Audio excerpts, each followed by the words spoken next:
नमस्कार दोस्तों, आज हम आपके लिए लाए हैं एक प्रेरणादायक कहानी नीच और ऊंच की पहचान, जो हमें सिखाती है कि असली ऊंचाई पद या शक्ति में नहीं बल्कि विनम्रता और सहनशीलता में होती है। महाराजा विक्रमादित्य प्रायः अपने देश की आंतरिक दशा जानने के लिए वेश बदलकर पैदल घूमने जाया करते थे। एक दिन घूमते घूमते एक नगर में पहुंचे। वहां का रास्ता उन्हें मालूम न था। राजा रास्ता पूछने के लिए किसी व्यक्ति की तलाश में आगे बढ़े। आगे उन्हें एक हवलदार सरकारी वर्दी पहने हुए दिखा।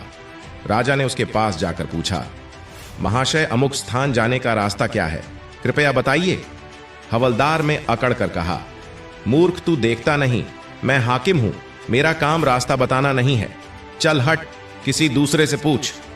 राजा ने नम्रता से पूछा, महोदय, यदि सरकारी आदमी भी किसी यात्री को रास्ता बता दे तो कोई हर्ज तो नहीं है। खैर, मैं किसी दूसरे से पूछ लूंगा, पर इतना तो बता दीजिए कि आप किस पद पर काम करते हैं। हवलदार ने भौहें चढ़ाते हुए कहा, अंधा है, मेरी वर्दी को देखकर पहचानता नहीं कि मैं कौन हूं। राजा ने कहा, शायद आप पुलिस के सिपाही हैं। उसने कहा, नहीं, उससे ऊंचा। तब क्या नायक हैं? नहीं, उससे भी ऊंचा। अच्छा, तो आप हवलदार हैं? हवलदार ने कहा, अब तू जान गया कि मैं कौन हूं, पर यह तो बता, इतनी पूछताछ करने का तेरा क्या मतलब और तू कौन है? राजा ने कहा, मैं भी सरकारी आदमी हूं। सिपाही की ऐंठ कुछ कम हुई। उसने पूछा, क्या तुम नायक हो? राजा ने कहा, नहीं, उससे ऊंचा।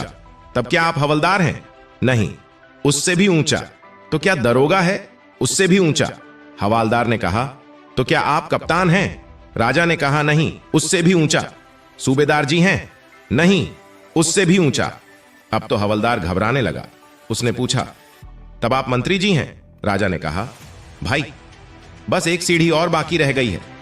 सिपाही ने गौर से देखा तो शादी पोशाक में महाराजा विक्रमादित्य सामने खड़े हैं। हवलदार के होश उड़ गए। वह गिड़गिड़ाता हुआ राजा के पांव पर गिर पड़ा और बड़ी दीनता से अपने अपराध की माफी मांगने लगा। राजा ने कहा, माफी मांगने की कोई बात नहीं है। मैं जानता हूं कि जो जितने नीचे हैं वह उतने ही अकड़ते हैं। जब तुम बड़े बनोगे तो मेरी तरह तुम भी नम्रता का बर्ताव सीखोगे। जो जितना ही ऊंचा है वह उतना ही सहनशील एवं नम्र होता है, और जो जितना नीच एवं ओछा होता है वह उतना ही ऐंठा रहता है। इसीलिए कहा गया है, विद्या विवादाय धनम मदाय शक्ति परेशान परिपीढ़नाय खलस्य साधोर विपरीत मेतत ज्ञानय दानाय च रक्षणाय। अर्थात दुष्ट व्यक्ति के पास विद्या हो तो वह विवाद करता है, धन हो तो घमंड करता है, और यदि शक्ति हो तो दूसरों को परेशान करता है। वहीं साधु प्रकृति का व्यक्ति विद्या ज्ञान देने में, धन दान देने में और शक्ति दूसरों की रक्षा करने में खर्च करता है। तो दोस्तों, ये थी कहानी नीच और ऊंच की पहचान। उम्मीद करता हूं आपको ये कहानी पसंद आई होगी। आप हमें कमेंट्स में बता सकते हैं कि आपको ये कहानी कैसी लगी और आपने इससे क्या सीखा।